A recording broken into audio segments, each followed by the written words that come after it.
Hello, good afternoon, everyone. So, welcome to Coaching Think Talk. I am Coach Mal from Life Coach Philippines, and this is Coaching for Single Living. So, this coaching conversation is for singles who wants to live your life of singlehood, not based on what the society dictates that you should have, but based on God's design. This is also for singles who wants to live your single life to the full, be significant even while waiting for your significant other, and become the right person while you are preparing for Mr. Right. So thank you so much for joining me live today.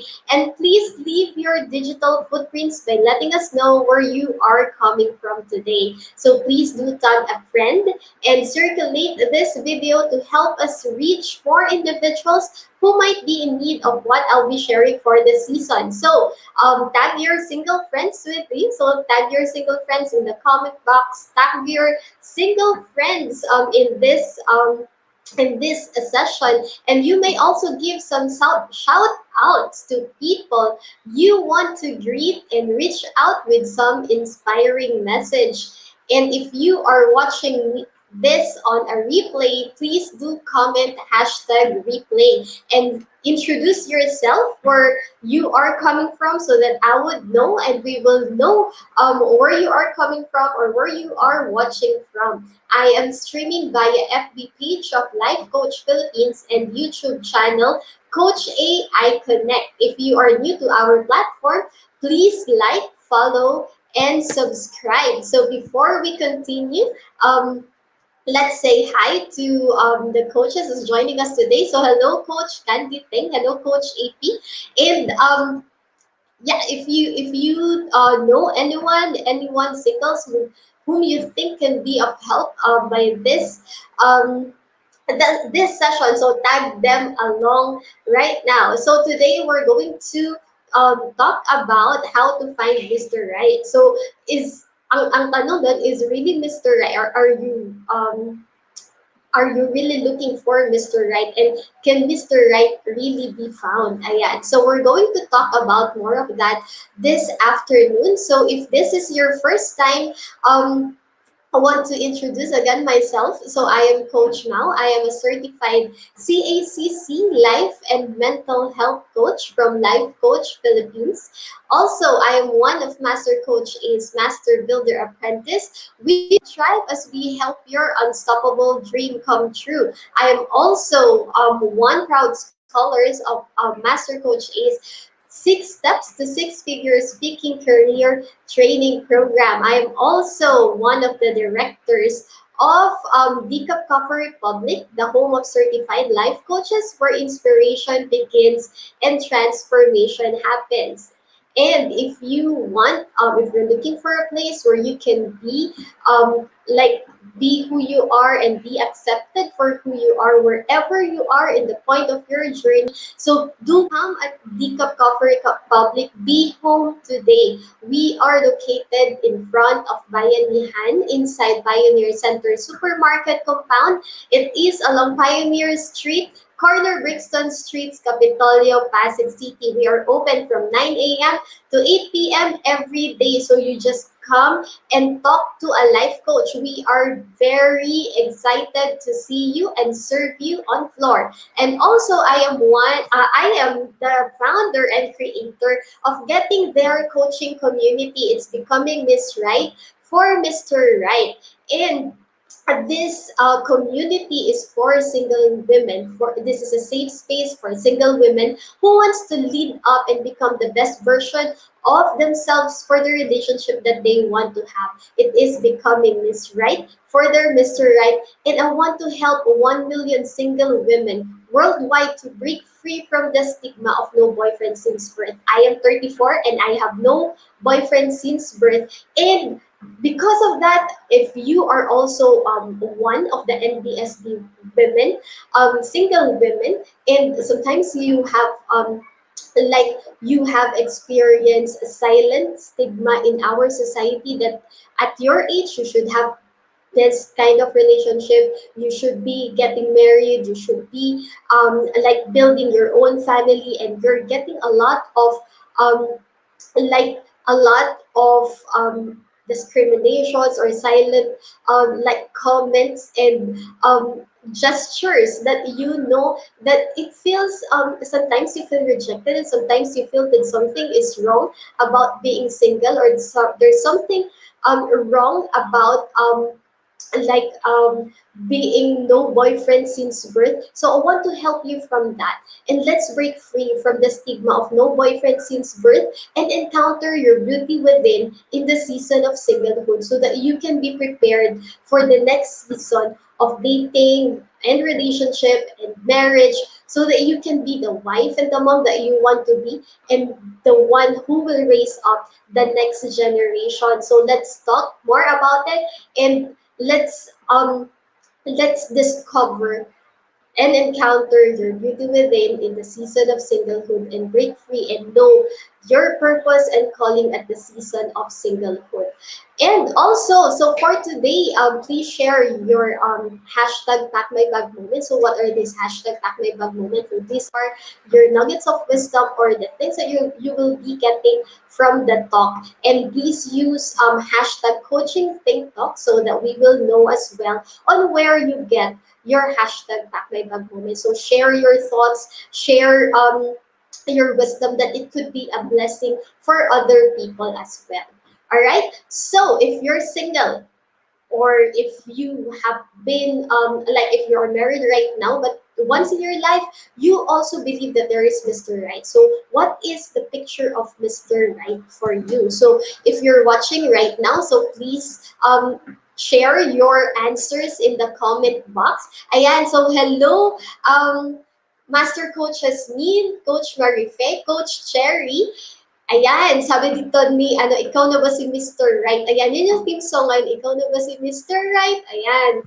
Um, so what is your idea? What is your picture? Or what is the picture of Mr. Right for you? Because I have also been in a time wherein, or in a moment wherein I thought that there was really Mr. Right. Okay, so that I thought that falling in love or being in a relationship would be just easy. It's just like someone will come along and that is your Mr. Right, your Prince Charming, um your Prince Charming that will save a princess in distress and something like that. That it will be so grand. That, alam mo yun, yung titigil yung mag-slow mo, tapos titigil, tapos magkakaroon ng spotlight. And I thought that it would be like that. That someone who will like really yeah, accept you for who you are regardless of your flaws and all, someone who's tall, dark and handsome, an intelligent man who that will come and rescue you from where you are right now. So that was the picture of my Mr. Right before. That was the picture of my Mr. Right, that I thought it was like a Prince Charming. So I thought that Prince Charming is real.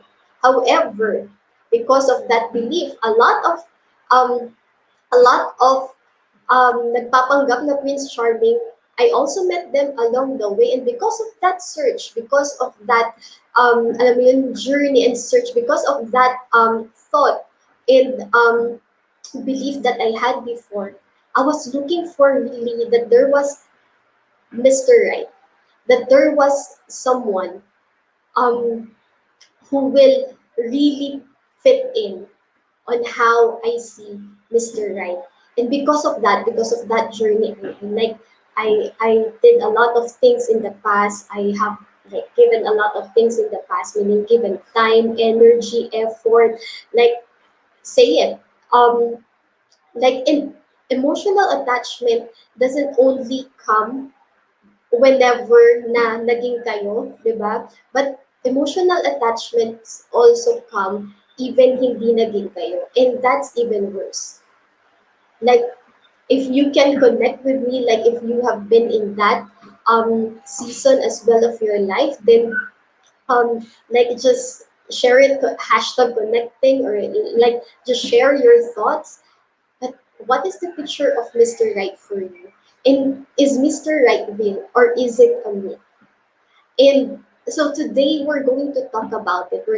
We're going to talk about how to find Mr. Right because you might be in a journey as well, or you might be in a season wherein you believe that there is really Mr. Right, and a lot of things you're doing a lot of things, like have given a lot of things, and you've been into different um season, you have been into different like situations wherein you're finding someone to fit into your definition of who Mr. Right is for you.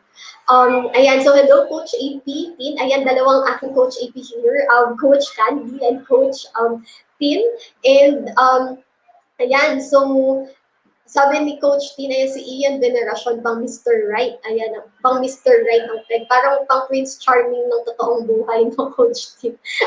Ang ano lang, hindi ka kilala. Ayan, sabi ni Coach Mariped, dati mala Richard Gomez si Mr. Right ko. Ayun o, si Doc pa ito. Si Doc to noon, mala Richard Gomez. So we're looking forward na makita si Doc in real life to see Richard Gomez face to face. Ayan. So yeah, so share your thoughts, share your answers. So what is the picture of Mr. Right for you? Ano ba yung definition ng Mr. Right para sa iyo? So if you're single, how do you define Mr. Right? So yeah, and in the journey, or in the quest of looking for Mr. Right, what are the things that you have done and like have given, or probably what are the things that you have missed because you're looking for the Mr. Right, but in reality it doesn't exist, or the Mr. Right that you're waiting for, the Mr. Right that you really want, but the question is, are you becoming the Miss Right? So I'll be sharing 5 things on how you can find Mr. Right, or if Mr. Right is existing, how can you find really Mr. Right? And is it really you who should find Mr. Right? Or as a woman, you should be the one tending yourself, taking care of yourself, because it is not you who will find Mr. Right, but it is you who will be found by your Mr. Right.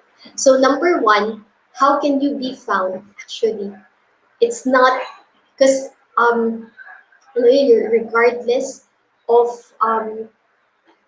regardless of what the society is telling us, at that, okay, you are already living in the new like in the new age, or you're living right now in sa makabagong panahon, di ba? Masyado na ano na ngayon, liberated ang mga tao and all. It's okay for you to pursue someone even if you are a woman. If it's okay if you are the one who will be pursuing a man. But by design, women are meant to be pursued, and women are meant to be um, looked for. And by design, it is the men who will find you. So sometimes, because of the journey of like finding the Mr. Right, sometimes nagbabaliktad yung situation that you are the one who's already looking for Mr. Right, and you are the one who is um, like pursuing the Mr. Right that you are thinking. But the very thing that you are the one who is pursuing, isn't it already a sign that it is not the right person? So how can you be found? Because it is your Mr. Right who will find you. It is your Mr. Right who will find you. But the thing is, are you ready? If you will meet that Mr. Right, if you will meet your Mr. Right, will you be ready na pag dumating siya, hello, di ba? You are at your best position. You are in your best version. And how can you be that best version of yourself while waiting for Mr. Right? So I'm going to share with you 5 things that you can do as you um wait for Mr. Right, as you um live your single life. So there's 5 things that you can do. So number one is accept the season and purpose of singlehood. So why are you single? A lot of things and a lot of times you've been asked, why are you single? So how many times have you been asked this? I think I have been asked a lot of times, no? From college, from high school to college, you're working, every reunion, pag nakita mo yung mga classmates mo and all, every time na uma-attend ka ng kasal, ng binyag, ng birthday party ng mga inaanak mo, and you are always being asked, why are you single? And I remember there was really a time that pati um, like I was on my way to DCAP at that time. And yeah, to the office. Sorry, I was on my way to the office that time. So I was in a shuttle, and then even si Kuya driver, he asked me why am I still single? But the conversation ran around there. But it was like we're talking about his son. So we're talking about his son and their family, and then dun napunta, di ba, na bakit ka single. And ang funny kasi hindi naman kami talaga close, di ba? Pero napunta pa din yung usapan na ganun. And if you're single, you might be asking, yeah, why am I single? And there are lots of reasons, perhaps why. And hindi lang siya nag-isa. So you might be familiar with na hindi ka pa kasi ready. Pag ready ka na, kusa siyang darating. Or takot pa kasi talaga akong magmahal, Max. Ayan, takot ako magmahal. Nakakatakot mag-open up ng sarili sa iba. Ba, parang nakakatakot na ready na ba talaga ako na makita ng ibang tao kung sino talaga ako. And all. And there are lots of factors why you might be single right now. But whatever the factor is, there is still a purpose. It might be a character that still needs to be developed. It could be like a culture, really, in the family that you have to outgrow, a character that you have to develop, a character that you have to outgrow, or really a purpose that you have to fulfill while you are still single. But whatever it is, acceptance of your season is the beginning. And finding really what is the purpose of your singlehood and making it count, making your single life count, making your years while you are single count, then you'll find meaning while living your single life. Because it is when you accept and embrace your season that you will be able to take the right action and move forward. But the thing is, sometimes because you have heard already a lot of um, questions, a lot of questions, a lot of like comments, a lot of judgments why you're still single, then you become, ano yung naging, ano ka na rin, you become in denial of your season. Hindi, okay lang ako kahit single ako. Hindi naman talaga ako naglo-long for a relationship. Hindi, okay lang ako. But deep inside your heart, you know that you want it. And sometimes denying your emotions will lead you to a different path. Because your heart is telling you otherwise, but you're doing different thing. And doon nagkakaroon ng conflict. Doon nagkakaroon ng inner conflict. But when you accept your season, okay, this is my season right now. But in my heart, I know that I would still get married. In my heart, I know that I still want to be in a relationship. Then you can embrace your season, find the purpose of your season of singlehood. Then you can plan and strategize. Ano nga ba talaga yung picture ng singlehood, single life na gusto kong i-live out while I am single? Do you want na mag-party-party lang ba for all your single years? Gusto mo lang mag-party-party? Or do you want to make it meaningful? You want to make it worthwhile while you are single? Ayan, sabi ni Coach Candy, yung takot ka magmahal pero gusto mo mamahalin ako. Yan, oo, 'di ba? Yung sabi mo, hindi takot ako magmahal pero yung deep inside your heart you want na sana mapansin nila na I'm longing for love. And that is one of the things na nangyayari when you deny your emotions, when you deny what you really want. Because you really want to be loved, and it's okay, di ba? It's okay to admit that you really want to feel loved, you really want to be in a relationship. It's just that it's not happening now. So the reason next is ano yung gagawin mo if it's not happening now, if it's not in the near future, if it's not next month, if it's not um if it's not next year. Kasi baka hindi pa dumarating talaga. Kasi paano kanya makikita nasa ibang lugar ka? Gusto mo ng matinong lalaki, gusto mo ng maayos na lalaki, gusto mo ng faithful na boyfriend, gusto mo ng faithful na magiging asawa, pero nasaan ka? Saan ka naghahanap?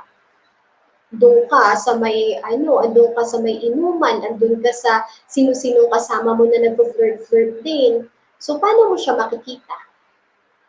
So, acceptance of knowing that yes, I am being open, that I still want to I really want to be in a relationship. But these are the things that I will do right now because my singlehood has a purpose. Hindi lang siya pambalipas oras. Hindi ako pinaparusahan ni God, di ba? Kaya ako single. Ayan, sabi ni Coach Blaze, okay nga lang ako. Ayan yung sabi niya, parang, nasad ka ba kasi single ka? So, hindi, okay lang ako ah. Pero pagtalikod, di ba, parang papaisip ka, am I really okay? And ito ba talaga at kailan ba talaga siya darating? So, acceptance of your season. Accept that you're single right now and being single is not something to be ashamed of. That being single is not a by the way, but it is a season of preparation. And being single doesn't mean that you will be desperate looking for love. It doesn't mean that you're single, you're desperate to be in a relationship na kahit sino na lang pwede na. Being single doesn't mean that you will go out with anyone and flirt with anyone and just like date anyone kahit sino na lang. It doesn't mean that. And it doesn't mean that being single is that you're lonely, that you're sad, that you're incomplete. It doesn't mean that you're single, you're incomplete. But accepting that you are single, yes, I am single right now, but I have a purpose in the season of my singlehood, and I want to know that, and I want to fulfill that. I want to grow in my season of singlehood. I want to become the best version of myself in the season of singlehood. The secondly is being significant even while waiting for your significant others. So how many of you have like heard this, diba? The very, very, very famous line that you complete with. Sorry, but it is a myth because a relationship will not complete you. The person or the man of your dreams will not complete you. But it is you embracing that you are already complete. It is you embracing that you are already significant and you can create significant things while waiting for your significant other. Na hindi ka magiging valuable, hindi lang magiging worthy because may boyfriend ka, may asawa ka. Hindi hindi yung relationship yung magbibigay ng significance sa'yo. But being significant is an issue of the heart. It is something within. And you are already significant and you can find value and create significant things in the season of singlehood. Ayan, sabi ni Coach Breeze, di ba? Kaya di mabigay ni God kasi dinedeny mo. Actually, yes. Have you like been in that season wherein yung minsan, yung tatanungin mo talaga yung sarili mo, pinagpipray mo nga ba talaga na magkaroon ka ng asawa? Pinagpipray mo nga ba talaga na maging in a relationship ka? Or mismo ikaw, hindi mo maamin kay God na, Lord, gusto ko po talagang magkaroon ng asawa at gusto ko po magkaroon ng matinong asawa at gusto ko po magkaroon ng gwapong asawa. I mean, like, have you really been so honest with yourself and to God? Kasi wala ka naman matatago kay God, di ba? Since naman may matatago ka kay God.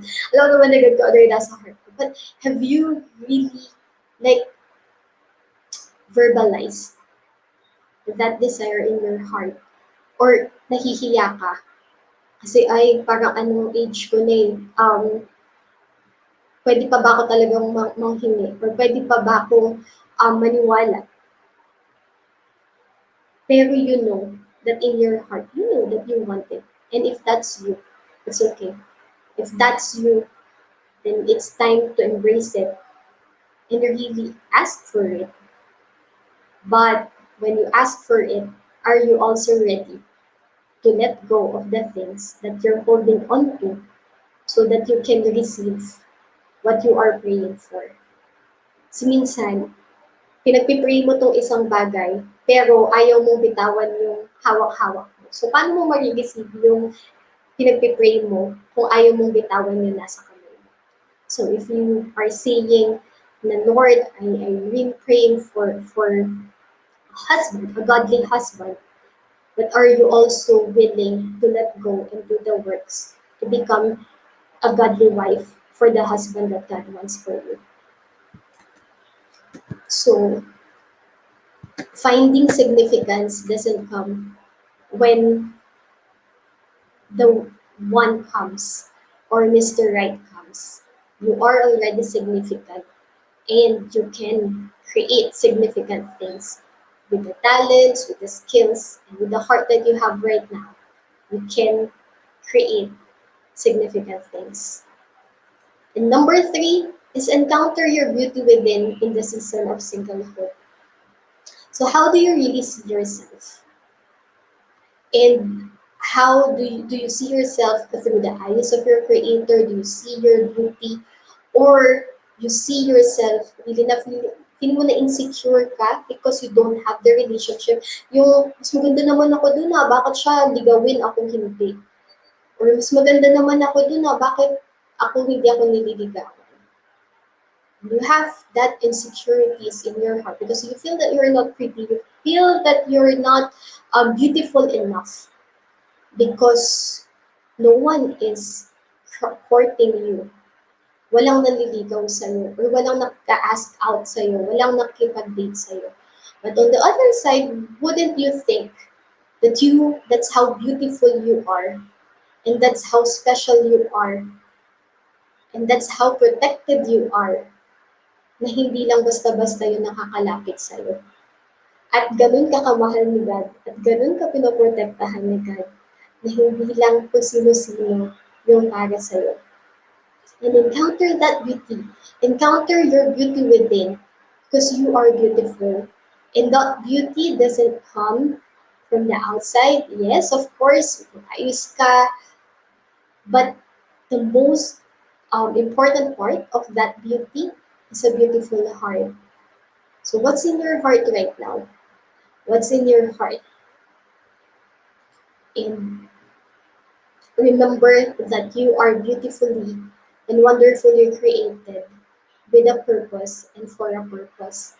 And in whatever season you are in right now, whether alam mo yun, kung nasa ang part ka ng pagiging single mo, you're still like getting your promotion in your career, or you right now you're really looking for like how can I serve other people, how can I like help other people, or andun ka sa hinahanap mo kung ano yung purpose mo, na gusto kong i-pursue yung passion ko, gusto kong gawin to, gusto kong, I want to feel free. I want to do what I know, what God has called me to do. And it's time. It's time to encounter who who you really are, and how you are created. This is the best time to encounter yourself. This is the best time. But like, isn't it beautiful? Like, and really how beautiful it will be. Like knowing yourself more in the process. That you get to know how beautiful you are, how valuable you are, how alam mo yun yung ito yung gusto ko, ito yung nakakapagpasaya sa akin and all, ito yung love language ko, ito yung this is how I serve other people, and like those things, isn't it beautiful? like you know yourself more in a deeper way and you love yourself more in a deeper way even before you meet Mr. Right. And number four is overcoming your fears and rejections. And you've been into different um, fears and rejections. And what are your fears as a single person and what holds you back to do what you are called to do? Kasi nakakahiya, ito yung mga ginawa ko dati. Um, nakipag-date ako, hindi naman materialize or feeling ko hindi worth it kasi wala naman naliligaw sa akin. Feeling ko hindi ako maganda kasi hindi ako na pinapansin, lagi na lang ako nag-ghost, lagi na lang ako iniiwan, or ano bang mali sa akin, bakit lagi na lang ako iniiwanan. It's time to heal from the past. It's time to heal from the wounds of your rejections. And sometimes it's not other people who have rejected you, but it is actually you who have rejected yourself because you cannot embrace who you really are. Because you're looking at someone else, you're looking at other people, and you want to be someone else. And you have rejected the very design that you have, the very beauty that you have. But you know what? When you embrace who you are, when you embrace your own design, then you will shine from within because that is your real beauty and no one can take that away from you. And healing comes as you acknowledge your pain and you choose to let go and decide to forgive. And forgiveness doesn't like only mean that you forgive other people, but sometimes forgiveness of yourself is the hardest thing to do. Na na nakaano ka naman, um I mean, napatawad mo na yung iba, except sa sarili mo. And sometimes it's the hardest thing to do, but it is also the best thing and the first thing that you can have so that you can be more compassionate, more loving to other people. See, yung how we see other people or how we see the situations outside is a reflection of how we see ourselves. If we're too hard to other people because you are also too hard on yourself. And yung iniisip na hindi naman, ako lang naman yun, ikaw lang ba talaga, or blind spot mo siya at ayaw mo siyang tanggapin. And kaya ka nahihirapan din na mag-open sa iba kasi hindi mo mahal yung sarili mo. So it's time for those wounds to be healed. And it starts by acknowledging your pain, your wounds, that yes, this area I'm really wounded in this area. But I'm choosing to forgive and I'm choosing to let go. And this is the season as well, so that you can live courageously while waiting for your Mr. Right.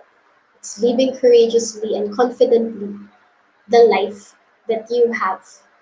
Right? That your completeness doesn't depend on the relationship that you want to have or the relationship that the society dictates that you should have, but you can live confidently you are complete and you know that you can create value. You know that you can bring transformation in the lives of other people, and you know that you're doing meaningful things and you find meaning in your season and in your life as a single person. And number five is becoming Miss Right. Become Miss Right.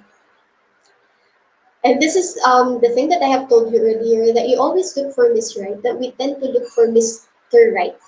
But the question is, are we becoming the Miss Right for the person that we want to have, for the relationship that we want to have? And who are you becoming in the journey?